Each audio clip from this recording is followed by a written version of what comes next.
இந்த வீக்கெண்ட் ஃப்ரீயா இருந்தீங்கன்னா கண்டிப்பா நான் சொல்ற 10 பேர் தியேட்டர்ல பாருங்க. பக்கா வீக்கெண்டா இருக்கும். தமிழ் சினிமால 300-400 கோடி ரூபாய் பட்ஜெட் போட்டு ஒரு படத்தை எடுக்கிறாங்க. கதையும் இருக்க மாட்டேங்குது, கிராபிக்ஸ் ரொம்ப மட்டமா இருக்கு. ஆனா வெறும் 30 கோடி ரூபாயில மலையாளிஸ் ஒரு படம் எடுத்துட்டாங்க.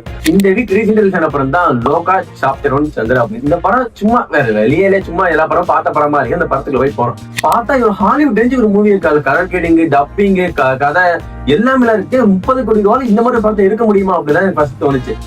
அதான் வர்க்கீஸ். படத்தோட simple only heroine super power. அது எப்படி இருந்துச்சுங்கிறது தான் படத்தோட ஸ்டோரி லைனா இருக்கு. இல்ல அங்கங்க நிறைய டியூஷன் டேங்க்ல நிறைய கேமரா ரோல் இருந்துச்சு. மெயினான ரோல் இருந்தா சாண்டியில வில்லனா இருக்காரு. அதான் மொத்தமட்டி நல்லா இருக்கடா படம் அப்படிதான் தோணுச்சு. இந்த வீக்கெண்ட் ஃப்ரீயா இருந்து கண்டிப்பா இந்த படத்தை போய் தியேட்டர்ல பாருங்க. கண்டிப்பா என்டர்டைன்மெண்ட் நான் கேரண்டி. இதை பார்த்தாச்சு தமிழ் சினிமா புரிஞ்சுக்கோங்க. ஏன்னா 400 கோடி ரூபாய்க்கு ஒரு மண்ணு இருக்க மாட்டேங்குது. 30 கோடி ரூபாய்க்கு லட்டு மாதிரி படத்தை வச்சிருக்காங்க. இதை பார்த்தாச்சு திருந்துங்க. கேமரா ரோல் முக்கியம் இல்ல, படத்துல கதை தான் ரொம்ப முக்கியம்.